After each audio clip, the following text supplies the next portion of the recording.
balma malien ani nyokuma ala sago au sago anya kidali anya perdi mais angana décourager anga surasu be ka riposte ki ambe orona ko be mais kidal tambulu rek kidal be e front de libération de la zawade mogo de bulu mais angana décourager anga tien fo malien ngana anya kidal perdi de kidal tambulu ambe orona ko bi de anya me fara ko sado kamara blessé lindu mogo chama nere tiana ne ke dana mogo chama ya fo na ko sado blessé ra kuma imbi na fani tien ka suru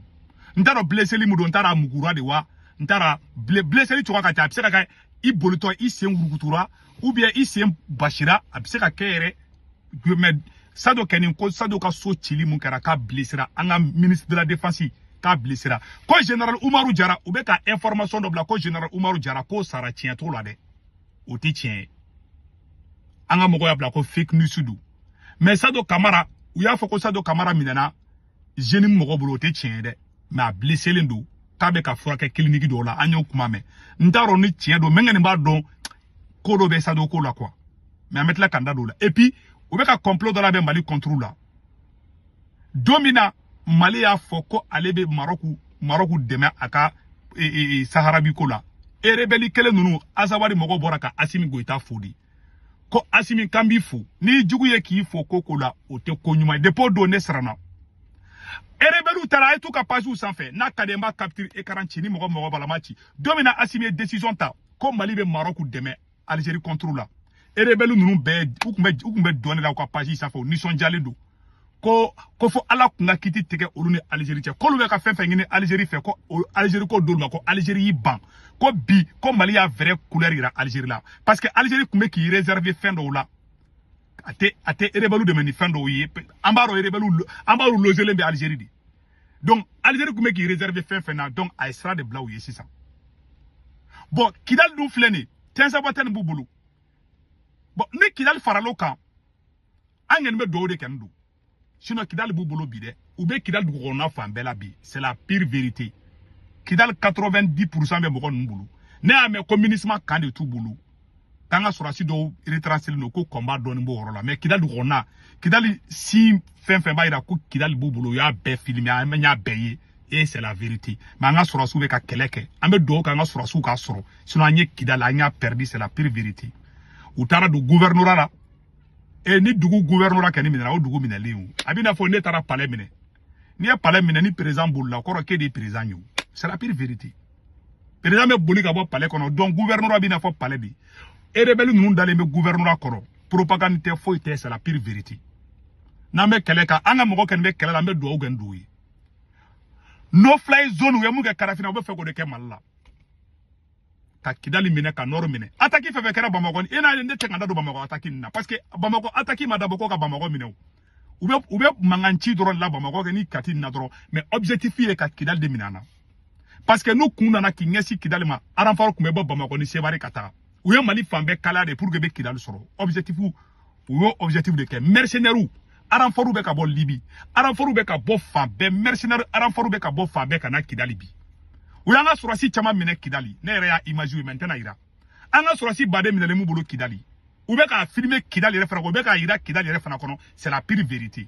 deuxièmement aussi uye kidali police so anya me ku ojini mun kera kidali abetese ka fo shumi bora kidali billahi tallahi na ya abi dobe so do crise karsaki be so do faga abe fagali mun do de kera kidali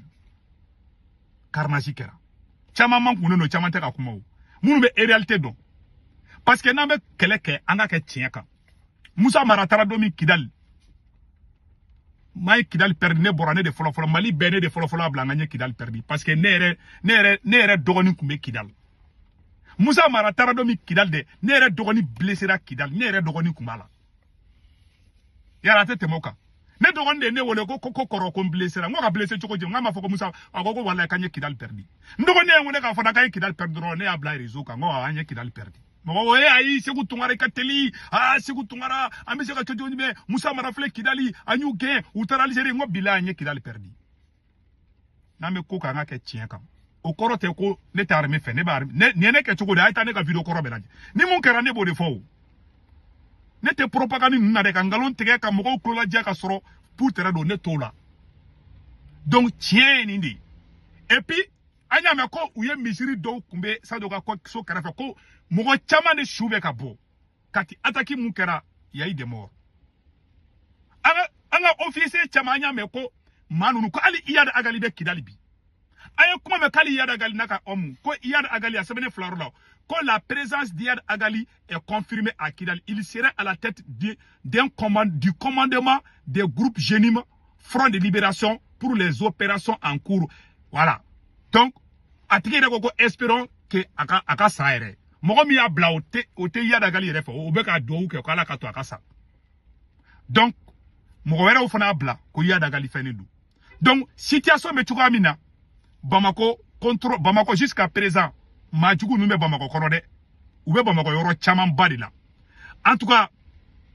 ube ka nga surasu fana ka teni do confusion be kana oromina marfatigi munu be kan kele ube ka nga surasu ka teni de fana do marfatigi be ka nga surasu ka teni do boni ko nou e Kidali mine nanye 72 heures ka ma Kidal libéré kata une semaine na ante Kidal sorobli nambe koko ke al nambe be sa nga Kidali mine jigi kelembe nambe se ko fobi kama disi goshi ka foka anga révolution au dama o ye Kidal libération di Kidal be libéré dom fanana c'est pour ça ne ba fo surasu nyana harama de ni be koko ke en fle ne mona mo ke di bulu wallahi harama de kana namara don kula ni be fala ka barga do ka koko la ke tienka Kidal be na domina utara ko les 5 colonel kol da barake ka M5 ta ko da kerefe ka yere wolo ta ko den kerefe mun bora ka kule ka Franci kele o mo shi to ko fo ya akina fo Mali e surasu fo ba fo ko surasu ka ya bolo di nyoko made ka be séparer ka be ke ina fo surasu di do ala te son nambarama nambe fanga gagner iri asimi ka sigako mais asimi tise ka sigako ne yabe solution finale mela surasu ka farango ka asimi genga boyi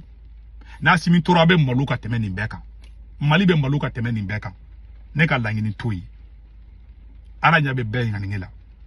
mais ni namara dona kola ni muso furu namara ka furu besa u ba be ke malui ni wari ngini namara ka o wari kele na ma cancer bila abe fendo ken abe kodo ken blela u ba be sida blela imana koko ken namara ka billahi ibi jado mal alabantala c'est pour cela en kona ango anga jenyogonya anga ke tieka ni ay bi Mali ni aye bi les 5 généraux bi c'est grâce au M5 ou ya beke janfay a bekera janfay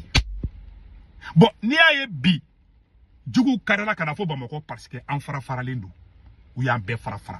ou ye be kodu nyokona kado denigere mauna bon aw kuma ka politicien neni ko politicien da to kaye Kidali ko politicien ye Kidali bi Kidali ma bi politicien bolo Kidali bina surasu de bolo avocat Kidali libéré aw sorati nyogondo de na coup d'état que Kidali bina odila ay Kidali mine odila ay Kidali soro aw ma Kidali soro Kidali ma binga Mali politicien kelento fangala Kidali bina ka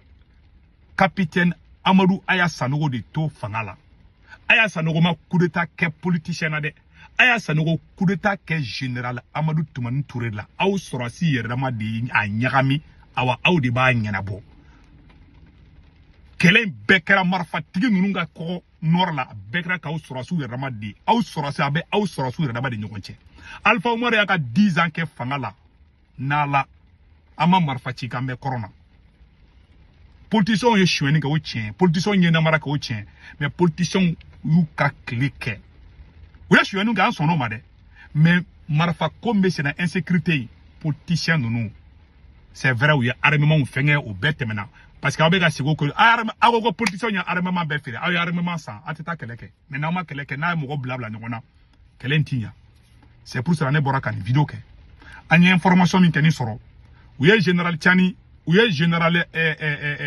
Gamu ou tara Gamu ka sochi imagine nous flane te faka ira tiens era la imagine mirali manine ali senu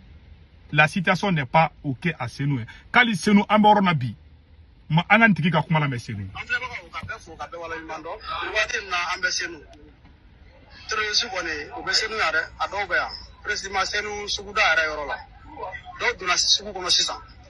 dadisi flap me gidron sanfe mobili krefe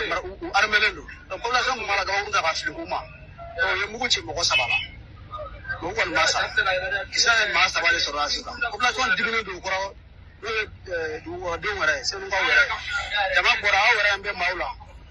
awara ambe mawla donc amba fo jamana nyamugo gana fintigila ka kana kuma population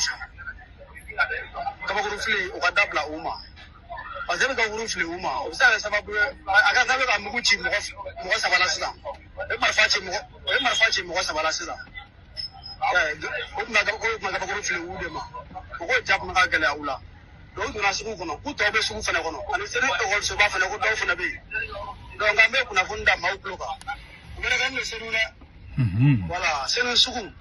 loko kan sugu do dunai pachai aleni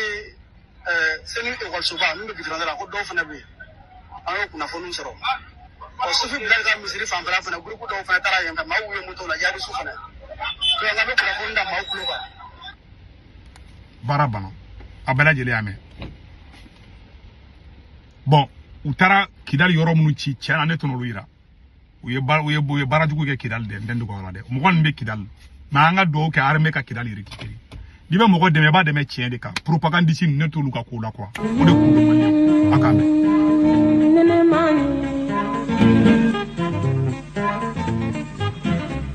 Mm-hmm.